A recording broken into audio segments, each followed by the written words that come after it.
आज एक समाज तुम्हारा सबसे पिछड़ा हुआ है, उस समाज को हर कंट्री हर जगह के लोगों का काम है कि अपने समाज को आगे लेके आए।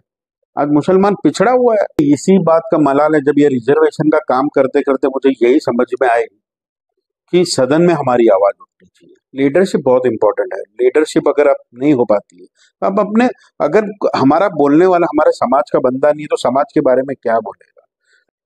आदाब नाजरीन, हमारे चैनल में आपका इस्तकबाल है। इस वक्त हमारे साथ मौजूद है महाराष्ट्र की मारूफ सियासी और समाजी शख्सियत आली जनाब सलीम सारंग साहब। सलीम सारंग साहब कई अरसे से अवामी फलाह व बहबूद के काम कर रहे हैं। आइए हम आपकी एक खुसूसी मुलाकात कराते हैं जनाब सलीम सारंग साहब से। सर, आपका हमारे चैनल में इस्तकबाल है। जी अदब।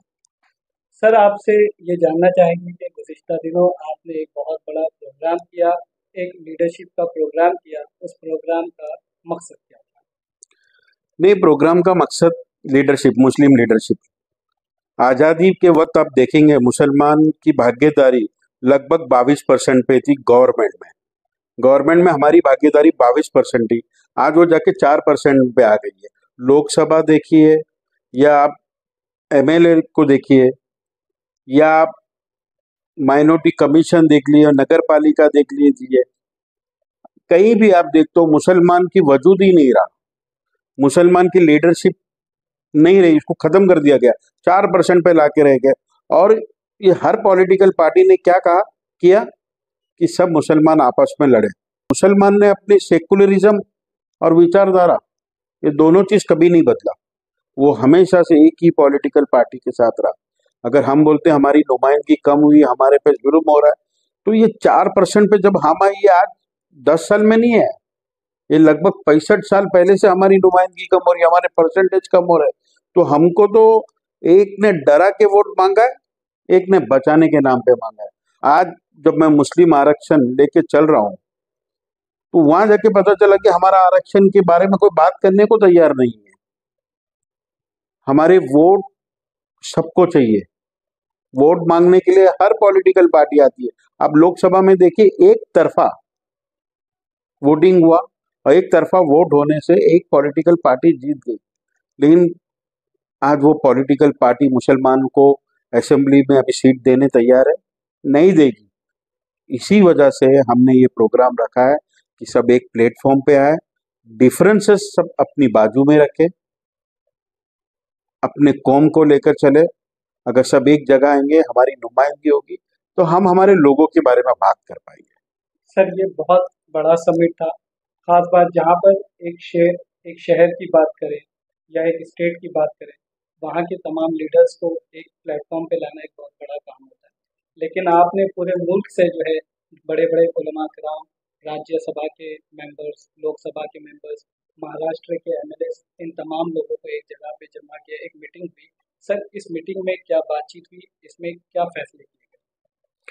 नहीं, देखिए, इस मीटिंग का अगर हाई पॉइंट आप देखेंगे, मीटिंग में सारे उलमाए करम, पॉलिटिकल पार्टी, एमपीज, एमएलए और मुस्लिम इंटेलेक्चुअल, ये सारे लोग एक साथ बैठे रहते हैं। ऐसा कभी नहीं हुआ कि एक साथ इतने लोग आके बैठे।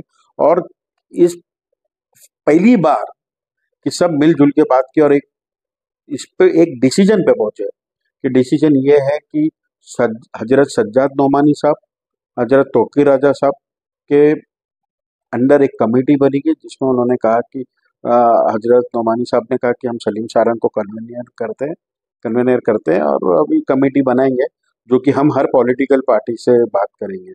हम पॉलिटिकल पार्टी से ही जाते तो मुसलमान का वोट तो ले रहे, आपकी मैनिफेस्टो में मुसलमान की बात कौन पार्टी डालती है?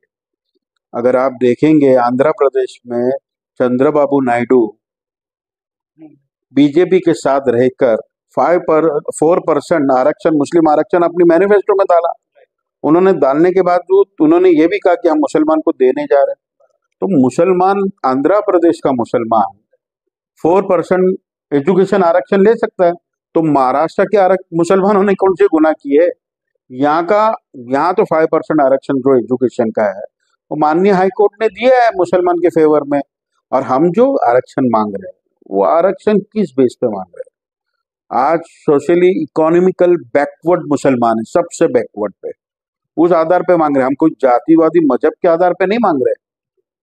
आज एक समाज तुम्हारा सबसे पिछड़ा हुआ है, उस समाज को हर कंट्री, हर जगह के लोगों का काम है कि अपने समाज को आगे लेके आए। आज मुसलमान पिछड़ा हुआ है। सारे संचार कमेटी रिपोर्ट, हर जितनी कमेटियां इन्होंने बनाई है, वो सारी कमेटियों ने इनको यहाँ सिर्फ पॉलिटिक्स होती है, हमारी नुमाइंदगी नहीं है मांगने के लिए, तो मांगी कैसा? आप देखिए चंद्रबाबू नायडू ने आंध्र प्रदेश में वो करने जा रहे हैं वो लोग, हम पीछे हैं। सर, आप रिजर्वेशंस को लेके काफी टाइम से मेहनत कर रहे हैं, काम कर रहे हैं, ये कहाँ तक पहुंचे ये मरहला?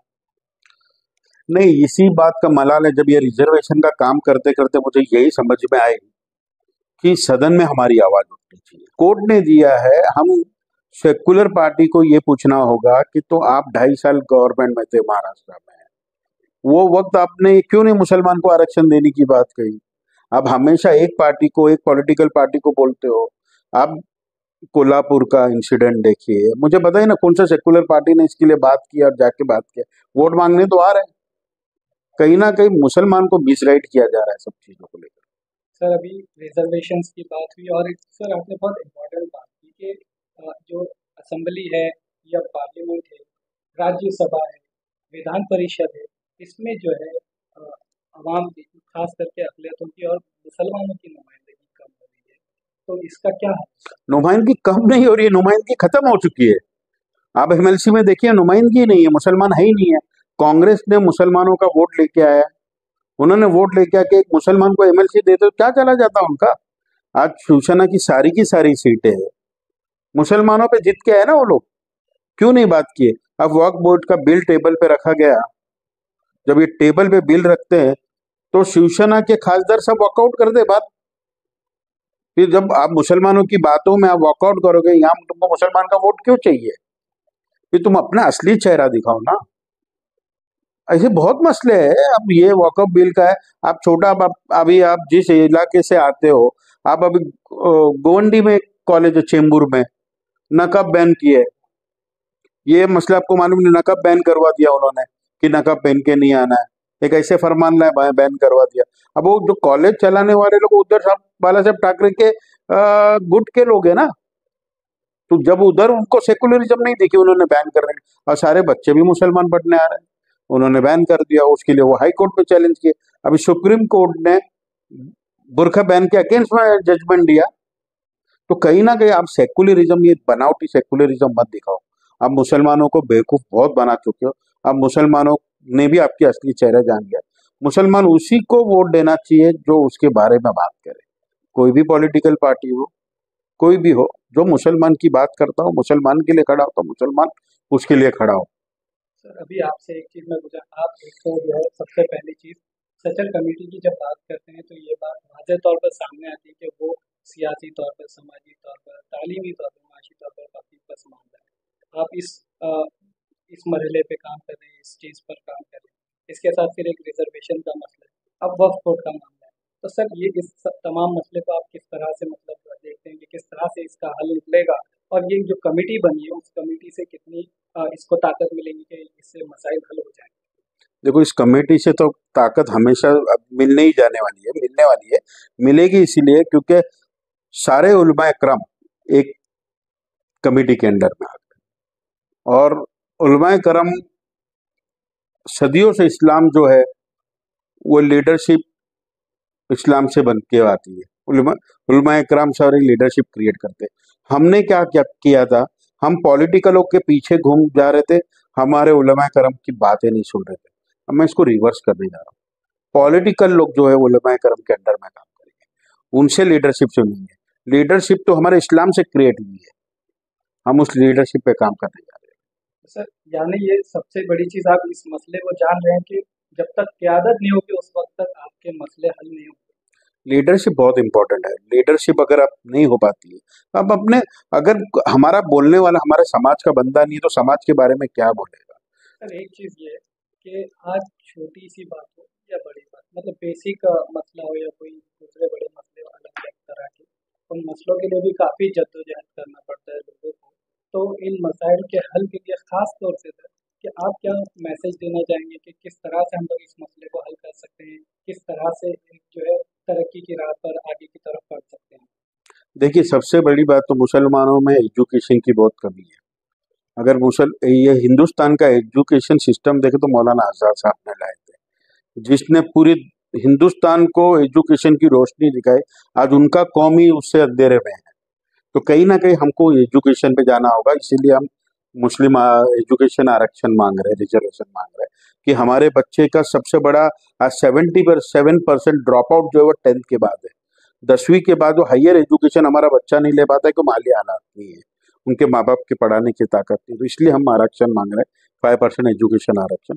अब बच्चे हमारे पढ़ेंगे, हिंदुस्तान की तरक्की में कंधे से कंधा मिला के इसकी तरक्की में सहभागी होंगे, हाथ देंगे इनका। तो कहीं ना कहीं एजुकेशन इज वेरी इंपॉर्टेंट। बच्चे लोगों को पढ़ाना चाहिए, माँ बाप को अपने बच्चों को पढ़ाना चाहिए। सर, ये बात बहुत ज़्यादा मतलब सामने आ रही है कि नशे की जो लानत है वो मुस्लिम मोहल्लों में बहुत तेज़ी से फैल रही है और उससे कहीं न कहीं कई तरह के जो है जराइम जन्म ले रहे हैं।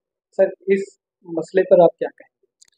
नहीं, पहला तो मैं ये समझ नहीं पा रहा हूँ कि मुसलमान इलाके में ये ड्रग्स आता कहाँ से।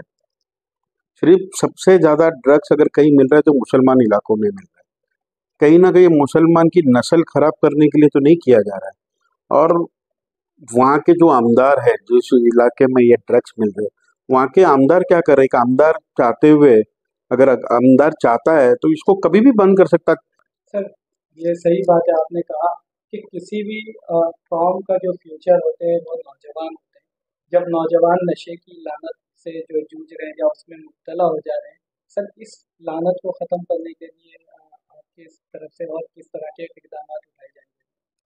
नहीं, फिलहाल तो अभी ये विषय पे मैं कुछ ज्यादा बोलने नहीं चाहूंगा कि टेक्निकली ये कितना रिहेबिलिटेशन बना रहे, क्या करते हैं वहाँ, वो देखना होगा। सबसे बड़ा top priority is education. Education नहीं है, जॉब नहीं है। कहीं ना कहीं आप इंफ्रास्ट्रक्चर देखेंगे, आप मुस्लिम इलाकों का इंफ्रास्ट्रक्चर सबसे खराब है। ये आमदार वहाँ अपने इलाकों में फंड ला पा रहे कि नहीं ला पा रहे। अगर इनको फंड नहीं मिल रहा है तो ये वहाँ आमदार की इनको करनी नहीं चाहिए। तो कहीं ना कहीं उसको डेवलपमेंट आपको कंपेयर करना पड़ेगा दूसरे मजहब के आमदार से और हमारे मजहब के आमदार से, कि क्या फर्क है क्या। तो मुसलमानों को ये भी देखना होगा कहीं ना कहीं, अगर मुसलमान के फेवर वाला अगर दूसरे कौम का आदमी काम कर रहा है तो हम उसको भी वोट दे सकते हैं। सर, आप सियासी तौर पर भी काफ़ी एक्टिव है, सियासी तौर पर भी आप काम कर रहे हैं, तो फ्यूचर में कोई इरादा रखते हैं कि कोई चुनाव लड़े या कोई आगे कुछ क्या मतलब आपके फ्यूचर प्लान्स हैं? नहीं, देखिए, मैं अगर चुनाव लड़ने जाता हूँ तो मैं एक जगह बंद के रह जाऊंगा। आप मुझे एक जगह बांध दोगे कि एक असेंबली सेगमेंट में बच जाऊं। मैं चाहता हूं कि मैं 10 लोगों को 10 लीडर बनाऊं, 10 सीट हमारी जीता के लाऊं। महाराष्ट्र में आज भी लगभग 40 सीट है जिधर मुसलमान जीत के आ सकता है। 40 नहीं तो 20 से तो पक्का जीत के आ सकता है। लेकिन कहीं ना कहीं आपस में झगड़ा करा के वो 10, 11, 12 सीट पे ही वो खत्म कर दिया जाता है। तो हम लीडर्स बनाएंगे, हम चाहेंगे मुसलमान ज्यादा से ज्यादा जीत के आए। और उसमें अगर कभी ऐसा बना तो मुझे अगर लगता है कि कोई सीट पे खड़ा होना तो मैं इंशाल्लाह मैं भी खड़ा रहूंगा, ऐसा नहीं कि नहीं रहूंगा। लेकिन पहले मैं अपने लोगों को ट्रेन करूं, अब मेरे कौम में से लीडर्स बनाए, चाहे सिर्फ आमदार की नहीं, नगर पालिका की हो जाए, महानगर पालिका हो जाए, कॉरपोरेशन हो जाए, अब उसको एमपी तक की हम ट्रेनिंग देना चाहेंगे। पूरे हिंदुस्तान में हम एक ये अभी जो कॉन्फ्रेंस हुई है इसमें यही हुआ है कि हमारे बच्चों में लीडर्स कौन है उनको ट्रेन किया जाए प्रॉपर। एक लीडर बनाएंगे नहीं का हम काम करने जा रहे यूथ के लिए क्या मैसेज? हैं। यूथ के लिए तो सबसे बड़ा मैसेज मेरा ये है कि रात को सोना शुरू करिए, जागना बंद करिए और दिन में उठ के अपना काम शुरू करिए। हमारे जो समाज में, हमारे जो रिलीजन में ऐसा है ही नहीं है। हमारे रिलीजन में सुबह फजर में 5 बजे उठना है, नमाज पढ़ना है, काम पे जाना है। हमारे बच्चे फजर की नमाज पढ़ के सोने चले जाते हैं। पूरी दुनिया काम करती है, हमारे बच्चे सोते हैं। तो कहीं ना कहीं ये अंधेरा उनकी जिंदगी में बहुत लंबा चलेगा। तो मैं आपके चैनल के जरूर थ्रू हमारे यूथ को यही बोलना चाहता हूँ कि कुदरत ने जो निजाम बनाए, जो चीजें बनाई है, आप उस पर चलिए। रात को सोना है, दिन में जागना है। दिन में अपनी तरक्की देखिए, दिन में सो के अपनी जिंदगी में अंधेरा ना लाइए। तो नाजरीन, ये थे हमारे साथ सलीम साहिल साहब जो हमारे मुख्तलिफ सवालात का जवाब दिए। उम्मीद है कि इससे आपको काफ़ी कुछ रहनुमाई मिलेगी। सलीम साहब, हमारे साथ बात करने के लिए आपका बहुत बहुत शुक्रिया।